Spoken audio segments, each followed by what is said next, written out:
Hello everybody, today I'm talking to Gary Graff, and I'm so proud to have him in our studios today. Gary is a journalist, and I've known you for many years. Good. And I keep reminding you, and I know that you do recall that we had judged a song contest together on a local television. Tel 12 Mall. Tel 12 Mall. Many years. I don't know, how many years ago? That was 1987. That was fun, and it was Maxwell House sponsored, as I remember. That's right. I do recall that, yeah. Into your own history, going beyond, you studied at the University of Missouri. I did. You're from originally Pittsburgh. From Pittsburgh. And then you came to Detroit in when? That was 1982, 1982. Right after I graduated. And right as we were talking about it, right to the Detroit Free Press, you were hired right in directly. I mean, how often do those kinds of things happen? Yeah, I was fortunate. This is the kind of beat that a major daily like that will hire or consider a younger person. Right. There was an interesting side story to that I'll make fairly quick, but I was actually hired by the Miami Herald, which was part of the same newspaper chain. So here I am, I'm 21. And you have to make a decision. I didn't have a decision to make, but I'm going to Miami. I'm ready. Wait. I went and got my Chase Lounge and my case of Copper Tone. And then subsequently I get a call. There was a budget crisis and a hiring freeze, but don't worry, we're sending you to Detroit. And this was the year of the murder capital. So my poor mother, oh my gosh, was just besides herself. Yeah. You know, her youngest son is headed to the murder capital of the world. And how did you feel about that? I was okay with it. I mean, again, born and raised in Pittsburgh, Detroit feels like a comfortable fit. Right. And when I was talking to the folks who were going to be my editors up here, and they ran down the summer concert schedule just for that first summer, I was like, I'm there. Absolutely. Yeah. We're going to have a good time. Wow.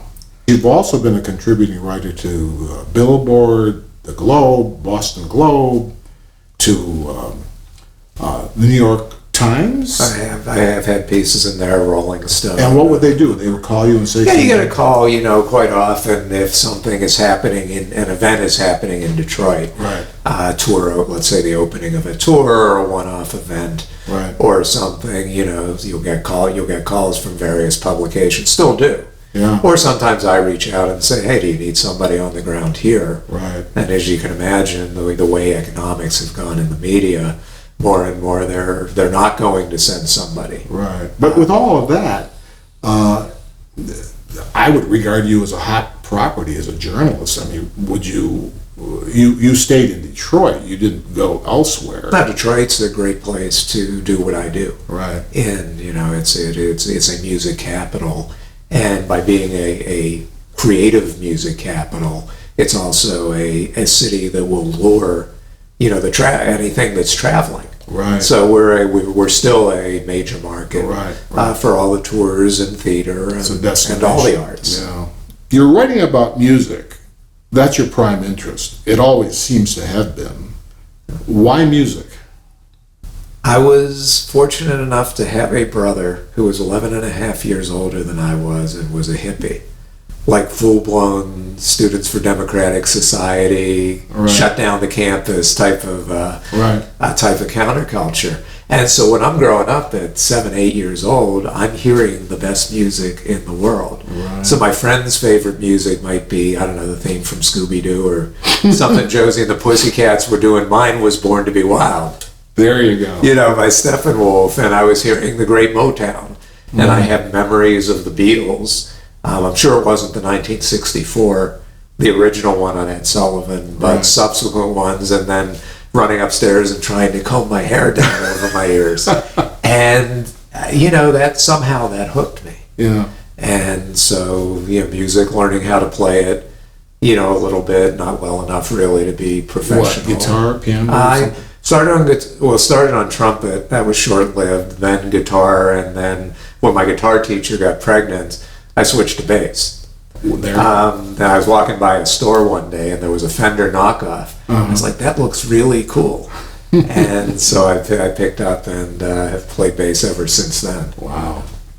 So the Free Press, and then to Oakland Press. But before all of this, you've had a relationship with Alice Cooper, whom you wrote this book about, which is the subject of our conversation, by the way.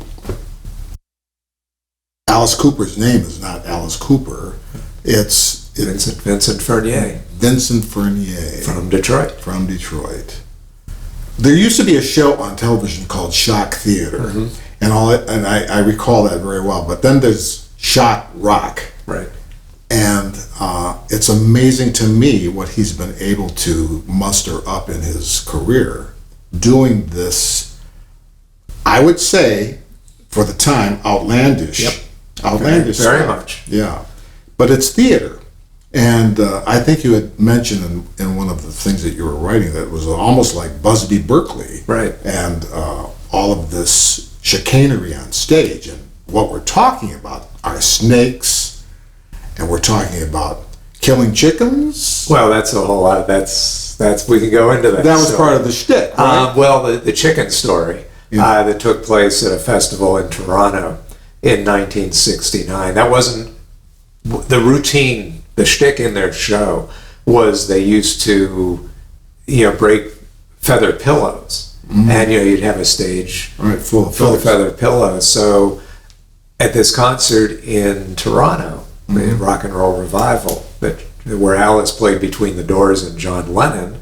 Wow. And they were an unknown band at the time, but Alice's manager, Shep Gordon, himself a very well-known figure in the entertainment industry, he had assisted and kind of consulted the promoters for free in exchange for getting his band that prime slot.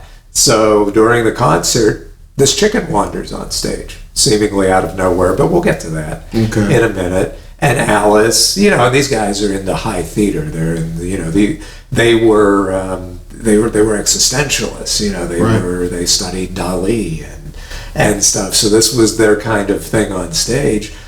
So, a chicken wanders on stage. What are you going to do with the chicken? Alice picks the chicken up. He grew up in the Midwest. He doesn't know they don't fly.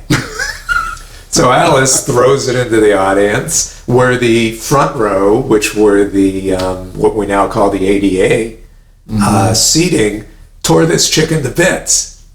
And we're throwing pieces of the chicken back to the stage, and Alice was throwing it back. Wire Services was there, covered it. Tremendous notoriety, of course, horrifying. So many people. Alice was recording for Frank Zappa's record company at the time. Zappa saw the story the next day, calls Alice. He said, "Did you really kill a chicken on stage?" He said, "No, He said, "Well, don't tell anybody. This is great. We're getting tons of press." Turned out Alice's manager was the one who put the chicken on stage, not with any designs of getting the poor chicken killed, but just to see what would happen. So that was their first great brush of international notoriety before they were just a band on the LA scene who everybody hated, which was what got Zappa interested, which was what got Shep Gordon interested. If everybody's having this kind of reaction to this band, something must be going on. Something's going on. Why Alice Cooper? How does that name come about? There's a million, and we have a whole chapter about this in the book, but there's several versions of the name, of how the name came to be. The one that's most often repeated is that the band members were playing a Ouija board, and they channeled the spirit of this witch who had been executed named Alice Cooper. Oh my gosh. And the Ouija board took them to, and that didn't happen. It was basically, the band was called Naz. At the same time, Todd Rundgren had a band called The Naz on the East Coast. Well, The Naz had a recording contract first and a hit record first, Open My Eyes. So the Alice Cooper Naz could not be the Naz anymore. So they sat around and brainstormed, and they came up with this idea of how about, just a name that doesn't mean anything but may convey something. Right. And bounced it around, and Alice Cooper came out and, reminded him of a character, and I'm going to forget the name of the actress now, not Betty Grable, but there was the right answers of this is in the book, but there was an actress who played a famous kind of deranged character, and Right. not named Alice Cooper, but it was named. I think of, in terms of actresses, whatever happened to Baby Jane. Who were the And who was in the... whoever that was. One of these days, we're going to have chips in our heads that will allow us, I'm sure. allow us to access YouTube with a thought. Oh, yeah. Alice Cooper is not your first book. You've written about Neil Young and Bob Seger. You wrote in tandem with Tom Weschler. You even edited a Bruce Springsteen book. So it's very, very interesting that you've gotten around the way that you have.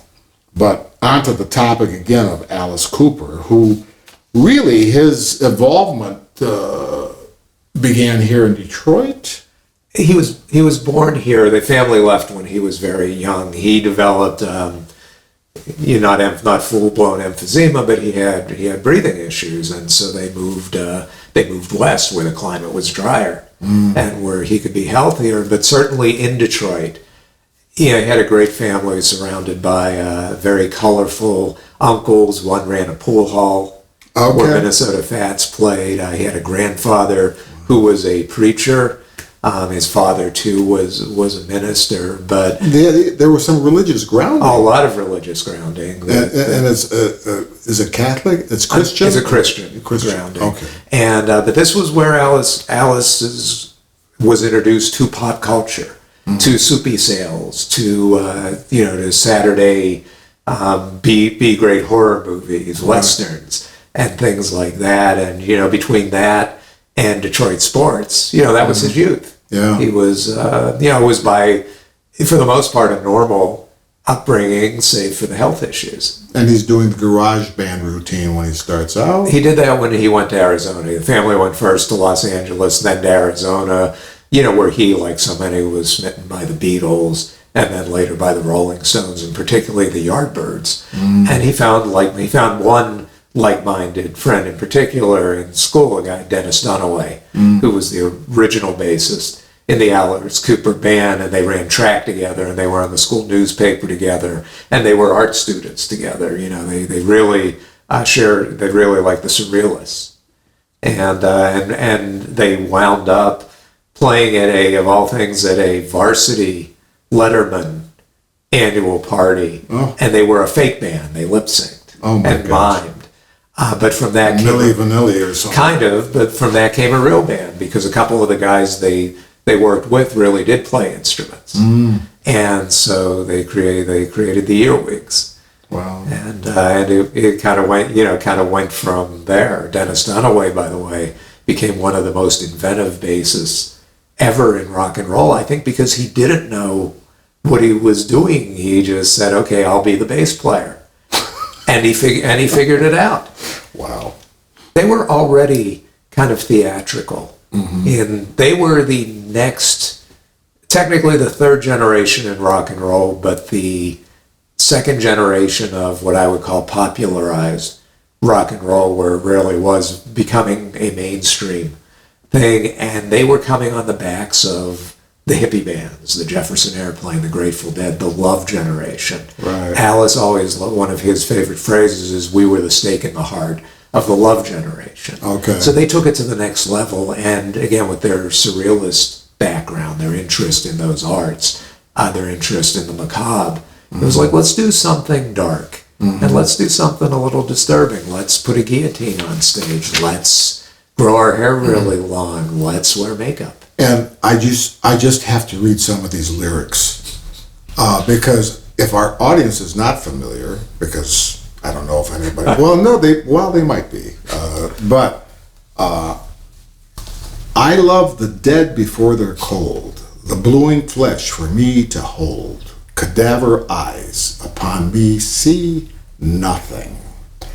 This is not Barbra Streisand. No, it's not. No, it's not. And that actually came along a little bit later in the original band's career, but they were already, this came, that's basically a song, I Love the Dead. It was a song to be part of their stage show. Yeah. They were already, by that point, he was already hanging himself and sticking his head in a guillotine and walking around with a snake and chopping up baby dolls. When did School's Out for Summer come along? School's Out was 1972. So that was early still. Yeah. And that's the one that I think was my familiarity with him in the beginning. Yeah, they had recorded 2 albums for Zappa that didn't really take off, and then they actually moved to Detroit and began working with a producer named Bob Ezrin, who Alice still works with to this day, and he was their George Martin. He was the one who took all these crazy musical ideas they had and hammered it into musical shape, compositional form. Right. And, I'm 18, for instance, the breakthrough hit. Right. Bob Ezrin heard as this 8-9 minute meandering jam at Max's Kansas City in New York. Mm-hmm. And when he got them to the barn in Pontiac, he said, okay, here's the kernel of a hit song you have in that 9 minutes. Let's hammer it into that. Let's make it fast. He taught them how to write commercial rock and roll. Well, we're talking lyrics, but musically too, you would say, I'm sure, that the music, the melodies were very, very strong. They had to be, right? They're supporting these lyrics, but still, in all, they're very strong pieces of melody. Yeah, I mean, I'm 18, the school's out, No More Mr. Nice Guy are not enduring songs just because they're about strange subjects. Yeah, billion dollar babies. These are, Only Women Bleed. These are, they get your attention with what they're about, but they're well composed and extremely well produced songs. Would you call him, would it be hard rock or would it be metal? How do you It's not metal. I mean, I think we would call them hard rock. Yeah.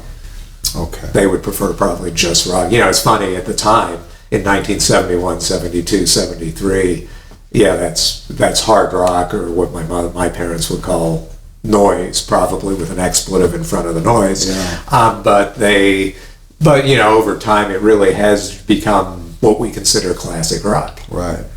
And you've had a long history with Alice in terms of on a personal level. Yeah. I know you played golf with him. I have. I don't know what else you did, but a lot of great conversations. I met him.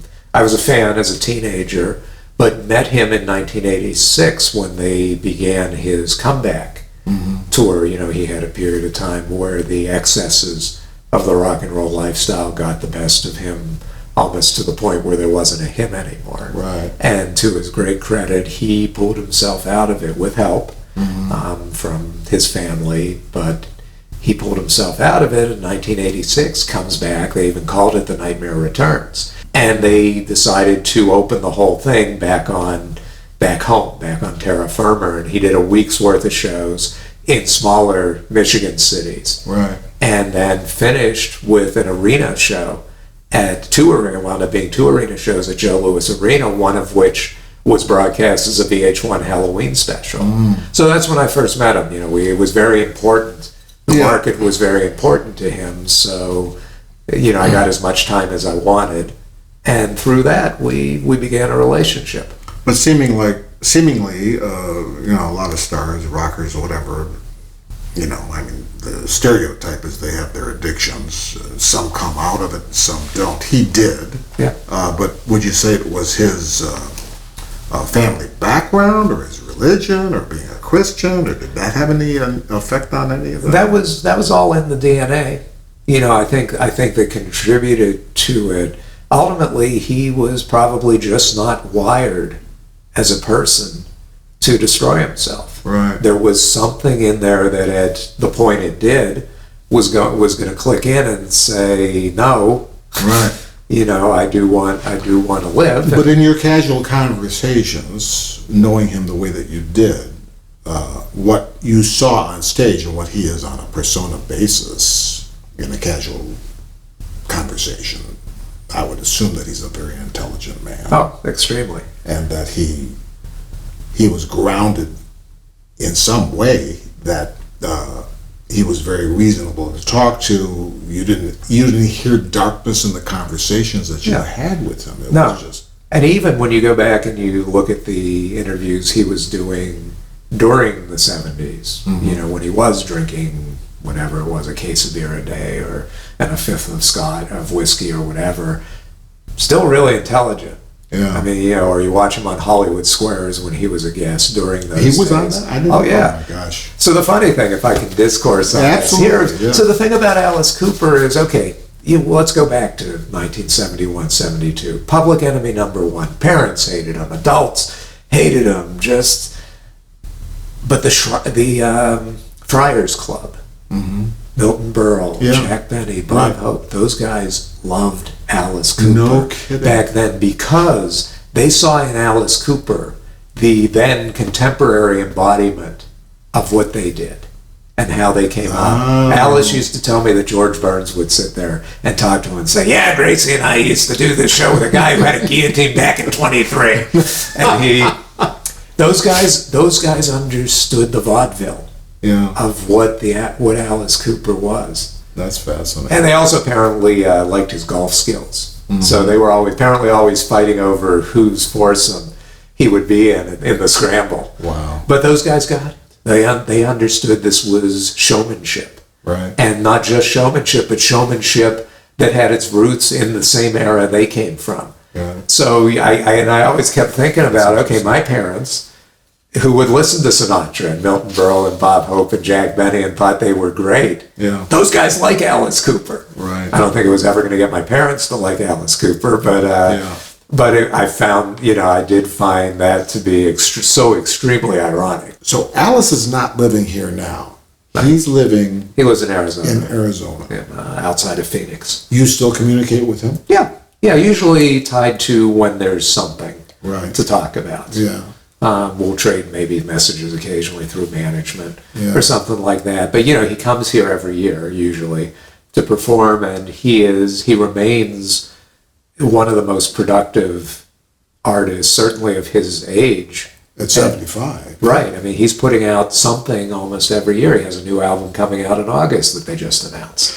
What does he say about the music business and how it's changed? Does it bother him? I think it bothers him, but it doesn't necessarily affect him. him. He has his lane. He's established his fan base. He still puts out albums, not just individual physical songs. albums. Physical as well as digital albums, but he still does he's still an album artist at a time when we don't know how many people really listen to albums anymore, but singles at 99 cents online. Right. So how does he, I guess. They tour. Oh, yeah, of course. Yeah. Touring and merchandise is where the revenue are. New music is what gives you a reason to be on the road. Not that you need a reason. Somebody like Alice Cooper doesn't need to put out a new piece of music for the rest of his life. Right. And he can go on tour with the body of work he already has, but he's a creative being. I imagine he saved his money. I hope so. From all appearances, yes. Part of our conversation is never, so how much you got in the bank? No. I don't. No. But I mean, some of them don't. Some of them don't. Yeah. But he has had tremendous management throughout his career. Right. In addition to being, as we've established, a smart guy. Yeah.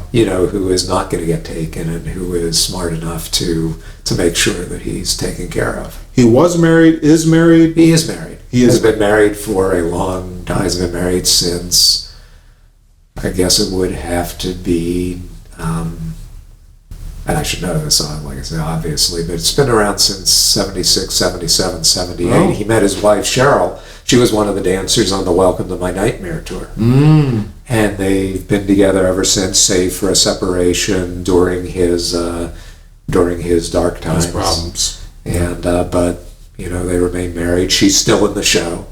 No kidding. Yep, their oldest daughter has been part of the show. I was going to ask you if he has children. He has three children, and but the oldest daughter is an actress and a dancer like Mom, who has been in the show. In fact, she was in the show while Cheryl was at home, raising the other two. But now that they're grown and adults and giving them grandchildren, so it's the Von Trapp family in a way.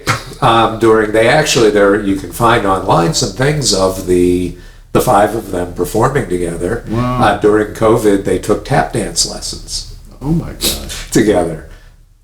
So it is an artistic family. But yeah, Cheryl, Alice's wife, gets to cut his head off every night. The dream of, I'm sure, many a spouse. Sounds cathartic. Yeah, it sounds good. It is cathartic. And they have a ball. You know, I mean, they're still, you know, think about it. You are still doing the thing with your spouse that you met them doing. Yeah. Oh, yeah. I mean, talk about a great way to keep yourselves young, Right. and to keep yourselves in that boyfriend girlfriend Right. part of your life. You're still doing what you did when you met each other. Yeah. You've written so many articles, bio, whatever, on artists through your history. Of all the people that you've written about, might be an unfair question, but where are your top 2, 3, 4 people that you said, gosh, that was so interesting. I can't believe that I got all this information. It's incredible, and it's whatever, you know. I'll give you 2 of the most fun ones. One was talking to Keith Richards of the Rolling Stones in 1986. I flew to New York to interview him for their then new album, Dirty Work. When you were at the Free Press, no? Yes. Yes. Still with the Free Press. Yeah. And so Keith comes into the interview with, he calls his bacon and eggs, his Jack Daniels, and his Rebel Yell. That was his breakfast at 2 in the afternoon or whatever. So it wasn't a mistake to accept his invitation to pour me a drink. It was potentially a mistake to try to keep up with him. Oh, man. You know, don't try this at home. Right. Fortunately, everything worked out. I remember turning on the tape recorder with a little, how did this go? Yeah, It was fine. The other one was Brian Wilson. When he was, his first comeback, it was the album that had Love and Mercy on it. And what year was that? So that would have been early 80s. Mm-hmm. And they brought him around on a promotional tour, not a concert tour, but a promotional tour to do interviews. Mm-hmm. And so I went over to the old, you know, what's now the Marriott at the Renaissance Center. I think it was a Westin at the time. So sit down. This was when he was under the care of Eugene Landy, the psychotherapist, who has since been widely decredited. So I sit down, you know, meet him, go to the hotel suite, sit down, I put my tape recorder down, Landy's assistants put their tape recorders down. Oh, like, okay, this is going to be odd. Yeah. Anyway, we're talking, and Brian is damaged goods. You know, he is. He's No, just, I know. I saw a doc on that. Yeah, I mean, this is no secret. At one point in the interview, he goes away. Not in body. He's still sitting there. He's still there. But his eyes rolled up into the back of his head, and he just wasn't there with me anymore. And okay, so I look at the guys. I said, "And no, don't worry, this happens all the time." What do you mean this happens all the time? This is not normal. So because I taped it, I know that 2 minutes and 42 seconds later, his eyes rolled back into his head, and he picked up on the exact same syllable Oh, my gosh. that he was on. And you know, you want to ask, like, where were you? What? Yeah. So those are two. But he wasn't alarmed. He wasn't. He was fine. He was fine. He knew, you know. I was freaked out, but he was. So those were two. Those were 2 of the standouts. But you know what? And what I do, it is in everybody's best interest to be a good interview. Mm-hmm. So the majority of them are at least friendly and responsive. I think that's the best you could ask for, really. I mean, Right, and you know, you hope for some insight, and it's really on me to ask the question they're not being asked, and to hope, and then you can go back to the other stuff. Right. If you've got them interested, if you woke them up from the stupor of interview after interview, then you can go back and get good answers to the more common questions. Right. So the book, Alice Cooper at 75, is available where? Everywhere books are sold, up to and including the trunk of my car. If you see me on the highway and you want one, beep. If they're falling off the highway. I'll pull over and we'll make a deal on the shoulder. Sounds like my old days of selling music. CDs and not CDs, 45s or whatever. Yeah. But it is everywhere. Yeah, that's great. They sell books. Yeah. And how's he responded, Alice, after the book was? Very favorably. So it's an unauthorized book. Mm-hmm. So I did not engage them in any way, other than there were a couple of research points where I sent up a flare and I got a I got a response. But because it wasn't their book, their authorized book, they didn't really want anything to do with it, which I completely respect. Right. And, that's a mixed blessing anyway. Of course. But I did get on the phone to interview him earlier this year before his latest concert tour. And it was very sweet. The first thing before we said anything, he said, I love the book. Oh, that's I've great. been signing them. Oh, that's great. That's wonderful. Well, Gary, this has been a pleasure. Oh, it's been my pleasure. I really appreciate your coming in, and you've got to go pick up your version. No, not your version. You got to go pick up Alice Cooper at 75.